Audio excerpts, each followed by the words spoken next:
Alright guys, this is a part 2 to my video of just thinking big and keep going. So again, remember, let's recap. When we talk about the house, we're talking about the women and the builder as the man, the woman as the house, the builder, if you're not married, is God. And so when you go to Isaiah 54, it's because I don't want anybody affiliated with me to be condescending and evil. God do not want you to try to take people property, to try to take people children, to try to take people land. That's not of God. That will never be of God, okay? But what he's saying is, I will give it to you from love, okay? I will give it to you because of what I see in your soul and in your heart, okay? Understand that. If you are on this earth, God will give you a faithful husband, a God-fearing husband, a husband that can pour into you that vessel and build up your physical house and the literal house of your soul, okay? We are not in the business of being man-stealers, stealing people from different kingdoms. Whoever God brings to me, then that's who I would gradually accept. But we don't go from different life coaching businesses stealing things and taking people's stuff. That's not of God, okay? And it never will be.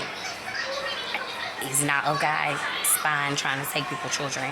I want my women and my men to know what God is saying is, if you never broke forth, remember the symbolism is of God. If you are a woman and that thank you, Holy Spirit, that baby, every business that you put up, you always have physical babies, but every business that you put up, it fails. And everybody else's business, it prospers and it prospers. And you're like, well, maybe God got a beef with me. You got a secret beef with me, God? What's good? Okay, I'm sorry. Like that. I'm really scared of God because I know he don't play with me. He cut me out the picture like it ain't nothing to cut. Okay, focus. So, with that being said, I really try to be cool with God. All right. But what he's saying, your business is whether you had a child care business, whether you had a candle business, a makeup business, a hair business, you had a dentist office, whatever, a book, and it just didn't manifest. That devil just kept coming, trying to snatch it away, trying to steal your light, trying to steal your shine. What God's saying is, don't worry about it. Everybody that went before you, went ahead of you, it doesn't matter. This is your season. This is your time for manifestation, and you got to keep going. You made it through that Great Depression, that evilness inside that tried to take you out. You made it through that Red Sea, and so now it's time for you to get in alignment with your promised land. My promised land, your promised land. And for some of you, your promised husband, whatever husband God designed for you.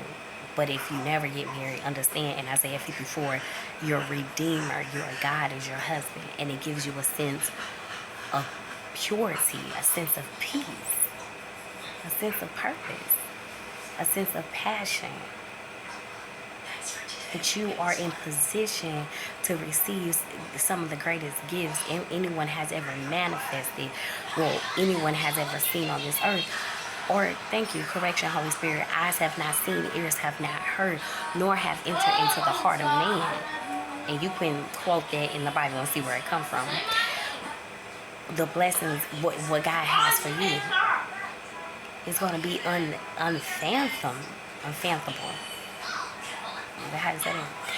Somebody give me a Western dictionary. Right. So anyway, and so you're not going to be able to even understand how much blessings you're going to receive. So God say, think big. Don't think small. Don't live in this mediocrity, in this small box that people want you to fit in your lanes. When God have lanes for you. If he blessed Joseph with he blessed Joseph with a coat. He gave him a jacket of many colors. There's many, many blessings that he's saying that he's giving you. And so with that being said, your babies, physical babies, and then your gifts and your businesses will manifest. All of those will come into fruition. But the prerequisite is that you have to get in alignment with God. Right? You have to dot your I's, cross your T. Don't worry about this stuff in this world. Get it to Jesus. That's your husband. He on the back end. Correction. God is your husband. Jesus is your redeemer. He's on the back end. Cast all your burdens to Jesus. You need to get paperwork done. Be like, Jesus, I need to get this done. He gonna find a way for you to get it done. But you stay focused on what God told you in Isaiah 54. Think big. Be humble, but think big, because you will not be put to shame. We, us, will not be put to shame. Right? Because it's bigger than in your past when you just embarrassment after embarrassment after embarrassment after embarrassment. Then you still gotta drive up with embarrassment after embarrassment after embarrassment. And you still find the time to be positive. Think about Isaiah 54. The Redeemer, God Himself, will get it done.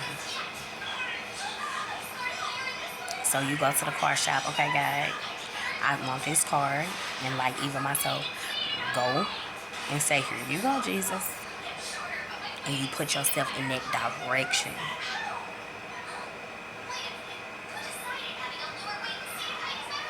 Same thing with anything. If you ladies want to get married, you put yourself in position for that. For the faithful kingdom man of God. You don't put yourself in position by going to sleep with Bay, Tay, Day, May. You pull back, cleanse yourself, and then you think bigger. Because you won't be embarrassed like your past. Understand that.